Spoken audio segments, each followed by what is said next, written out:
Buenas noches, bienvenidos a Sala de Prensa de Noticias Caracol Ahora. En las últimas horas surgió una nueva polémica por el uso de armas de fuego por parte de civiles tras la sanción que recibió un padre de familia del Liceo Francés que realizó unos disparos al aire cuando una señora estaba siendo atracada cerca al plantel educativo.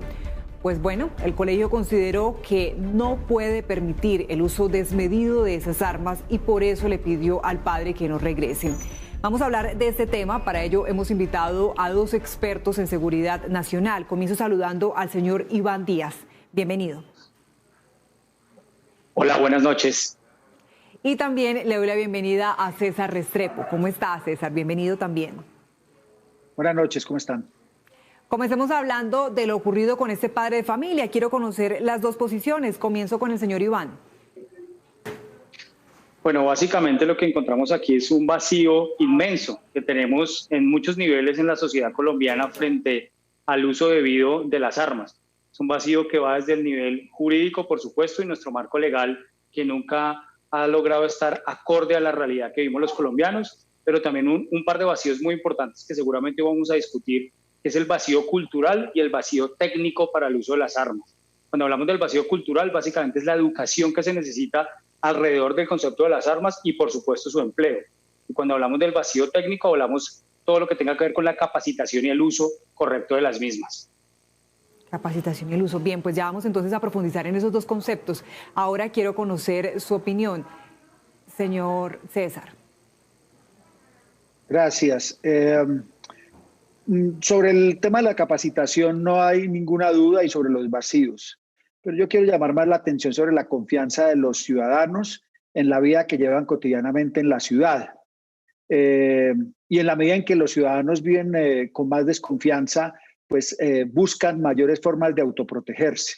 Y creo que es un elemento sustancial para tener en cuenta a la hora de analizar estos temas, porque incluso superando temas culturales de conocimiento de las armas, incluso de una naturaleza de cómo relacionarse con esas herramientas, es el factor de falta de confianza en su vida cotidiana en la ciudad la que lleva a una persona a usar, incluso teniendo mucho entrenamiento y mucho conocimiento de las armas, a usar de una u otra forma esos elementos. Por lo tanto, lo que estamos enfrentando en las ciudades es una crisis de confianza muy grande y de miedo que lleva al uso de esos instrumentos, incluso fallando en la forma adecuada de cómo utilizarlas.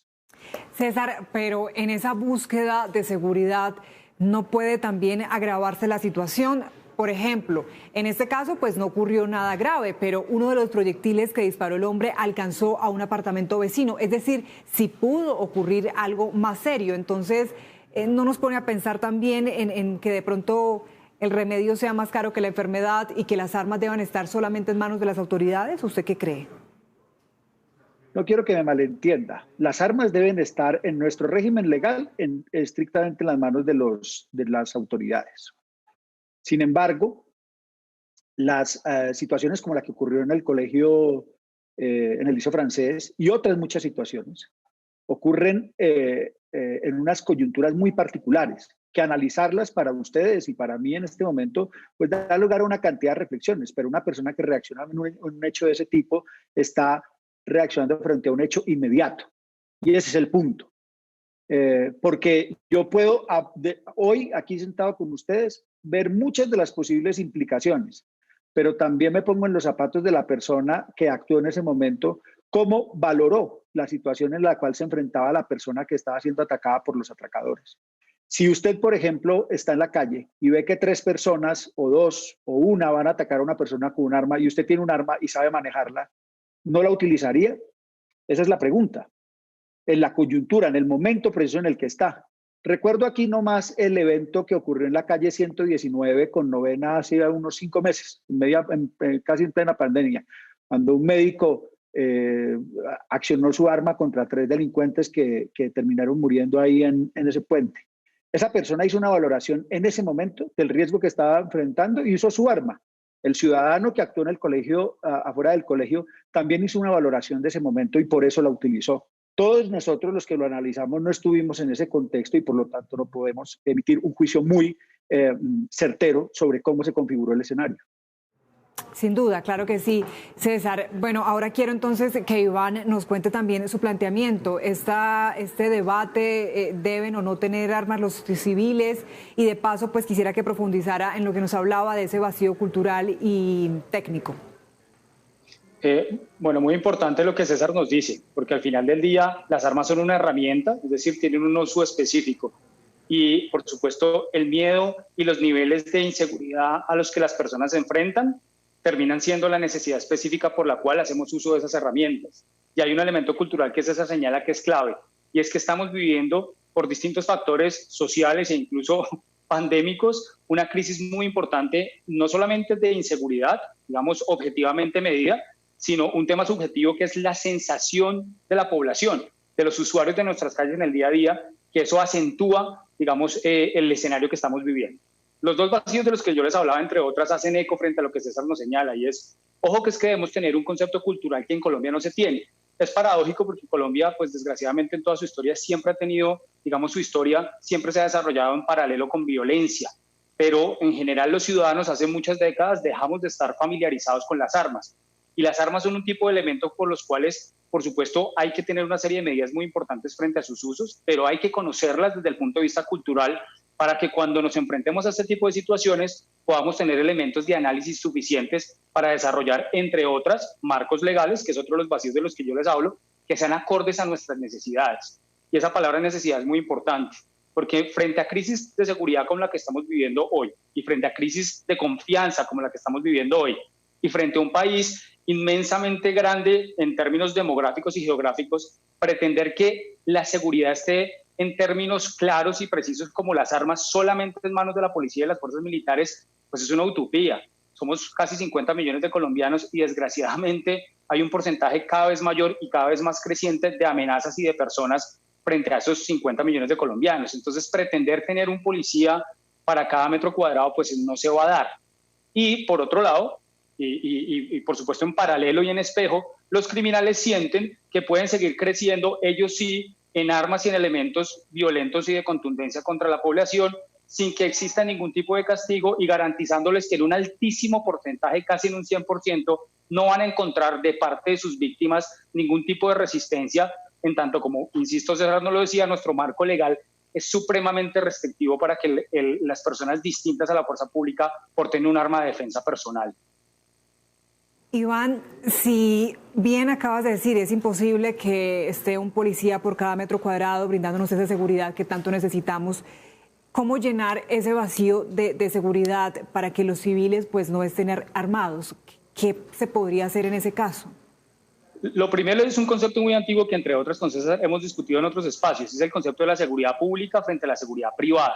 Desgraciadamente en Colombia hay un concepto que vino haciendo mella y que se nos volvió cultural, y es que hay muchos espacios de tipo privado que por una u otra razón la fuerza pública, específicamente la policía, han tenido que abordar.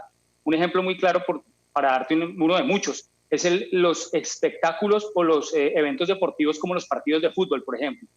Un partido de fútbol son dos clubes absolutamente privados, ¿correcto?, que desarrollan una actividad por la cual el público paga para entrar, lo que lo convierte en un evento privado, y sin embargo, masivamente tenemos que atenderlo con policías que hacen parte de la seguridad pública para garantizar la seguridad de ese evento, y frente, por supuesto, a un número muy reducido que tenemos en Colombia de personas frente a policías, pues nos debilita sistemáticamente nuestros sistemas y nuestros dispositivos de seguridad. Entonces, digamos que el primer evento es, en tanto nunca va a ser suficiente la cantidad de policías que tengamos para suplir todos los espacios, sí claramente, otra vez desde el punto de vista cultural, hemos venido utilizando de la forma menos eficiente posible a nuestra policía y a nuestras fuerzas militares. Entonces, ese sería un primer análisis. Y un segundo es, por supuesto, ser muy fuertes en los aspectos culturales y técnicos para el uso de las armas, pero no restrictivos ni mucho menos prohibitivos.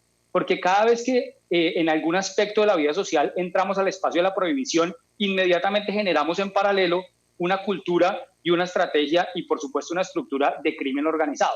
Siempre que dentro de la sociedad nosotros prohibamos de plano algo, inmediatamente tenemos un espejo frente a esa prohibición, que es la criminalidad. Y eso sucede con las armas, porque es que, y hay que señalarlo de forma reiterativa, No, las armas que están creciendo en la calle no son las armas de las personas o los civiles que logran tener un permiso para portarlas. Las que crecen exponencialmente y producen ese efecto del que César nos habla de desconfianza son las armas en las manos de los ilegales y las armas en las manos de los grupos criminales. César, regreso con usted porque hace un instante mencionó algo que también me dejó pensando. Si yo tuviera un arma y presencio que otra persona está en peligro, que la están atracando, en fin, ¿la usaría o no? Y casi que un sí o un no podría ser válido desde diversos puntos de vista. Pero volviendo al caso entonces del señor, del padre de familia en el colegio, en el Liceo Francés, ¿estuvo bien lo que hizo o estuvo mal? Esas valoraciones morales me parecen muy complicadas.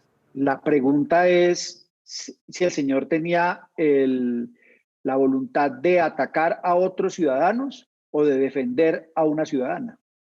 Y yo creo que en un sentimiento que todos reclamamos permanentemente, que es solidaridad, el señor actuó en solidaridad. Que eso esté bien o esté mal, no lo puedo calificar.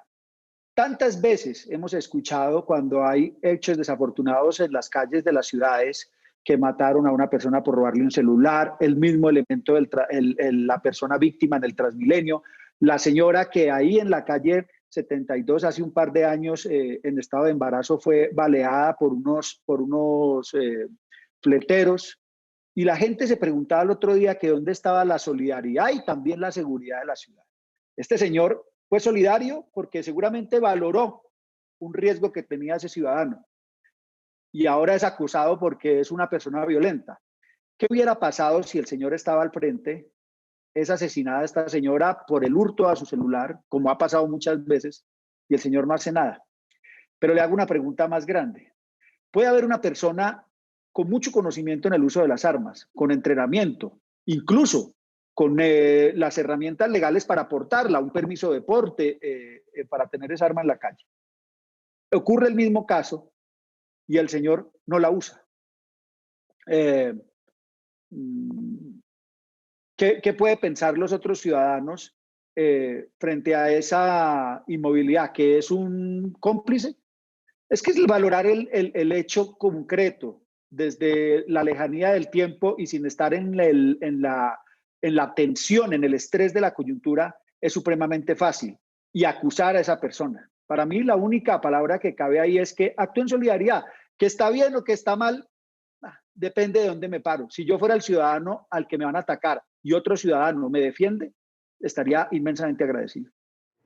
Es verdad. Pues César, pero dejemos de un lado de pronto el tema moral y pasemos al legal. ¿A qué cargo se puede enfrentar una persona como este padre de familia que usó ese arma? Porque también eso es la otra discusión. Si el señor tiene porte de armas autorizado por el Estado colombiano, no tiene lugar a ningún cargo. No es un delito portar un arma para un ciudadano que está autorizado. Si yo o usted o el doctor Iván en la calle tienen un arma y no tienen permiso del Estado colombiano, incurren en un delito grave que es el porte ilegal de armas. De resto, nada. Ahora, si en el hecho que utilizo yo el arma con el permiso de porte en la calle genera otra víctima, pues entonces ya el Código Penal tiene una cantidad de valoraciones frente a esos contextos en ese sentido. Pero tenga muy claro lo siguiente, la legislación colombiana permite el porte de armas, eso está autorizado, y la tenencia también. Y una cosa más preocupante aún, es que un ciudadano que tiene un arma con un permiso de porte o con un permiso de tenencia, es un ciudadano que a la sociedad le está informando que se hace responsable de esa herramienta de defensa. Esas no son las problemáticas. Las problemáticas son los que tienen los delincuentes que atacaron a la señora, que nadie les puede hacer seguimiento. Pasemos a otra preocupación que surge en medio de este debate y es el de la justicia por mano propia, porque finalmente pues los ciudadanos tampoco podemos ser jueces o podemos ser verdugos. Comienzo con usted, Iván. ¿Qué análisis hace también de lo que está ocurriendo? Hemos visto también muchos casos frecuentemente de ciudadanos que prefieren hacer justicia por su propia cuenta. Mira, eso es muy importante y por eso regresamos al elemento fundamental de mi tesis cuando arrancamos, el tema cultural. Armas como tal es cualquier cosa, uno puede convertir en arma cualquier cosa y en esos escenarios de los que tú hablas de la justicia por propia mano, pues así lo hemos visto. cuando estas personas son golpeadas con cualquier elemento contundente o incluso con las mismas manos de los demás y son literalmente linchados. Aquí lo que tenemos que entender y donde estamos todavía muy débiles es en ese elemento cultural. El primero, que tiene que ver con una coyuntura específica, que es la coyuntura que estamos viviendo de la desconfianza y la sensación de inseguridad que tienen las personas. El segundo, y es un elemento además que sistemáticamente se ha venido dando en los últimos años, es la desconfianza hacia la Policía Nacional. Y ahí creo que todos los colombianos hemos cometido un error, o porque proyectamos esos mensajes, muchas veces cargados de elementos ideológicos y de intenciones políticas, o porque recibimos el mensaje, lo analizamos y lo reproducimos. Y es no entender que al final del día el rol fundamental de la fuerza pública es evitarnos tener que ser nosotros mismos los que tengamos que enfrentarnos al riesgo inmenso, que es el famoso concepto de ser solidarios, como lo dice César, pero que nos genera un riesgo. Es que este señor del que estamos hablando no estaba intentando ejecutar por sí mismo la justicia. Lo que estaba haciendo era previniendo, primero, asumiendo para sí un riesgo en muchos niveles, como lo estamos viendo en un nivel jurídico, incluso en un nivel social, pero también en un nivel físico, porque él se enfrenta, él toma la decisión de enfrentarse a esos atracadores, eso es lo primero. Y lo segundo, entender entonces que si igual poseer o no poseer un arma, si seguimos teniendo esas coyunturas de las que les hablamos y no zanjamos esas problemáticas que tenemos con la policía, específicamente en general con la fuerza pública, vamos a llegar siempre a escenarios violentos en los cuales no va a haber una reglamentación ni un marco que limite y controle el uso de la fuerza. Que insisto otra vez, y le vuelvo a hacer eco a César en lo que dice, es que ojo que aquí el problema no es ese. Ojalá todas las personas que usaran armas o que fueran a hacer uso de algún tipo de violencia tuvieran un marco que se los restringiera y se los reglamentara, que es el caso del porte legal de armas en Colombia. Es decir, el problema no es ese. El problema es que, por un lado, tenemos inmensos niveles de desconfianza, inmensos niveles de inseguridad y además tenemos represados inmensos niveles de violencia. Es el elemento cultural del que yo quiero llamar la atención, porque se necesita tener esos tres elementos represados para resultar en esos escenarios tan macabros que uno ve en que una turba, a veces además cometiendo errores porque pues ni siquiera saben si al final del día la persona a la que están vapuleando y golpeando termina siendo no uno de los atracadores, tome por sí mismos no la justicia, porque no es hacer justicia por propia mano, sino el desahogo. Ojo con el concepto, el desahogo de esos tres elementos anteriores, esas tres frustraciones de sentirme desconfiado, inseguro y atacado, y se desahogan frente a una víctima, en este caso, que además lo convierten en víctima a pesar de que inicialmente él hubiera sido el agresor. Entonces, ahí el concepto del arma, físicamente el arma, pues es un elemento muy pequeño, y si nos centramos en la discusión solamente en eso, pues va a ser obviamente una discusión vacía que no nos va a llevar a ninguna solución. Desconfianza, inseguridad, desahogo, bueno, son los términos que nos ha puesto también a pensar esta tarde. Iván, César Restrepo, ¿cuál es su análisis frente a esta justicia que han querido hacer los mismos ciudadanos, que bien puede ser, como nos dice Iván, una forma de desahogarse y de manifestar también esa inseguridad que tanto nos agobia? Primero que todo hay que decir que la justicia por propia mano es una falla dentro de la sociedad y es inaceptable. Todos los que adherimos al contrato social aceptamos que hayan unas fuerzas del orden y que haya una justicia que ordene nuestras relaciones entre ciudadanos. Eso es inaceptable. Pero también me parece que catalogar este hecho particular como un asunto de justicia por propia mano es inadecuado. Y es inadecuado porque el ciudadano que César, quiero hacer claridad, perdón si interrumpa, no me refiero solamente a este caso, estamos hablando de pronto de lo que se ha presentado últimamente, no hablando de este caso de justicia por su propia cuenta del señor, sino en general lo que hemos visto en Bogotá específicamente, y también lo citaba Iván, hemos visto comunidades que terminan linchando a alguien y después resulta que no es ni siquiera el ladrón o la persona que creían era. Entonces, por eso quiero manifestarlo de manera general, César. Claro, y de manera general, por eso decía, es inaceptable, incluso si una persona es responsable de un comportamiento criminal o de un delito. Yo como ciudadano y usted como ciudadana, cuando adherimos al contrato social, aceptamos que no somos los encargados de administrar justicia, ni de mucho menos castigar a otros ciudadanos. Si no, esto se volvería el viejo oeste. Entonces, eso es inaceptable. Si usted quiere saber cuáles son las causas de esas, pues las causas de esas residen en la frustración de los ciudadanos de que cuando acuden ante las autoridades para que se administre justicia y se ejerzan los castigos requeridos para quienes son demostrados que son culpables, se cumplan efectivamente. Y esa frustración va creciendo de manera exponencial, porque no hay planes para corregirlos, no hay respuestas frente a las fallas y adicionalmente no hay capacidad de diálogo entre el Estado y los ciudadanos para buscar salidas a eso. Pero, ¿por qué me refería yo al caso en particular de que nos convoca hoy a conversar? Y es porque la valoración que he escuchado en el debate a lo largo del día, de los últimos días sobre este tema, utilizan mucho este concepto de justicia por propia mano.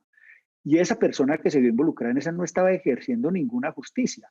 Acepto que que esto fuera denominado así si este hecho hubiera ocurrido en algún momento y unas personas se hubieran organizado para generar un proceso de investigación, identificar los agresores y atacar a esos agresores. Pero esta persona reaccionó en una coyuntura, es un acto netamente defensivo, es un acto netamente protectivo. Y me llama mucho la atención porque al principio de la conversación usted señalaba que el colegio sancionó a este ciudadano, una cosa que me parece descabellada. Ese ciudadano podría estar también protegiendo a su comunidad en ese momento.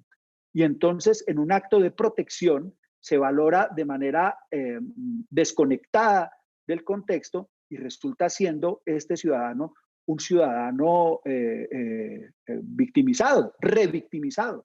Eso me parece muy grave por parte de ese colegio. Pues muy grave, y no solo lo que está ocurriendo con ese señor, sino que casi que a diario estamos viviendo este tipo de situaciones por causa de la inseguridad, un problema que tiene tanto de fondo. Ustedes han sido muy amables, Iván Díaz y César Restrepo, expertos en seguridad nacional. Gracias por ayudarnos a analizar un poco esa situación que, repito, pues nos preocupa y no podemos darle la espalda ni un segundo. Gracias de verdad por la disposición esta noche en Sala de Prensa de Noticias Caracol Ahora.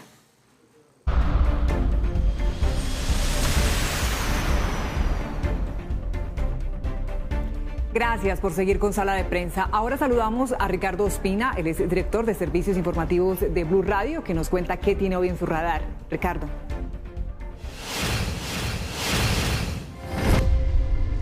Hola, muy buenas noches. Hoy entra en el radar aquí en Sala de Prensa de Noticias Caracol Ahora el cuidado que todos debemos tener para evitar una mayor cantidad de contagios con el coronavirus.